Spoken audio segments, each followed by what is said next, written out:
Praise the Lord everyone. हमारे खुदावंद प्रभु यीशु मसीह के तसल्ली बख्श नाम में आप सभी को मेरा सलाम। मेरे अजीजों, इन दिनों हम खुदावंद प्रभु यीशु मसीह के उस दुख, दर्द और पीड़ाओं का जिक्र ज़्यादा सुन रहे हैं।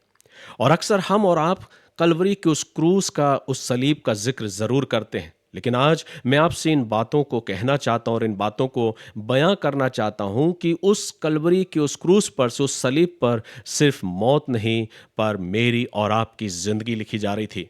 जिसे दुनिया ने अंत समझा, खुदावंद ने उसे नई शुरुआत बना दिया। जहां खून बहा, वहीं से रहमत बरसने लगी, रहमत बहने लगी। मेरे अजीजों, हमारा और आपका खुदावंद प्रभु यीशु मसीह वो सिर्फ उस कलवरी के उस क्रूस पर, उस सलीब पर मरे ही नहीं, बल्कि उन्होंने मेरी और आपकी जिंदगी के लिए एक नया रास्ता खोल दिया था। उन्होंने अपनी सांसें दी ताकि तुम्हें एक नई सांसें मिल सकें, हम और आप एक नई जिंदगी को पा सकें, हमारी और आपकी जिंदगी के एक अध्याय को लिखा जा सके। उस सलीब पर मेरा और आपका नाम लिखा था। जब हम और आप कई बार अपनी निगाहों से उस क्रूस की ओर, उस सलीब की ओर जब निगाहों को देखते हैं, तो वहां पर सिर्फ मेरा और आपका खुदावंद प्रभु यीशु मसीह ही नहीं टंगा था, लेकिन वहां पर हर एक उस शख्स का नाम था जिसने अपनी जिंदगी में, अपने गुनाहों में अपनी जिंदगियों को व्यतीत किया। और वो खुदावंद मेरे और आपके गुनाहों के लिए अपने आप को सलीब पर कुर्बान कर रहा था। उस सलीब पर हर एक का नाम लिखा था,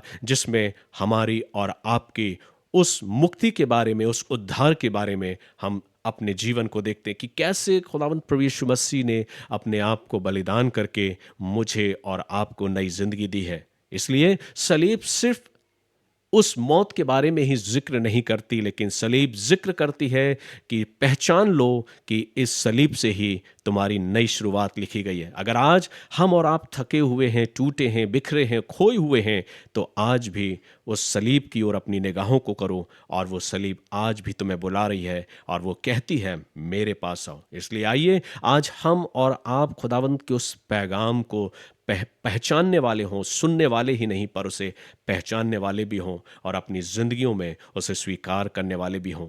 हम उस सलीब की उस मोहब्बत को, उस प्यार को समझने वाले हों और ये पहचानने वाले हों कि खुदावंद ने उस सलीब पर अपने आप को कुर्बान करने के द्वारा मुझे और आपको एक नई जिंदगी दी है।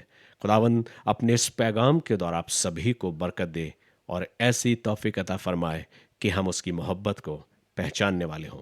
God bless you.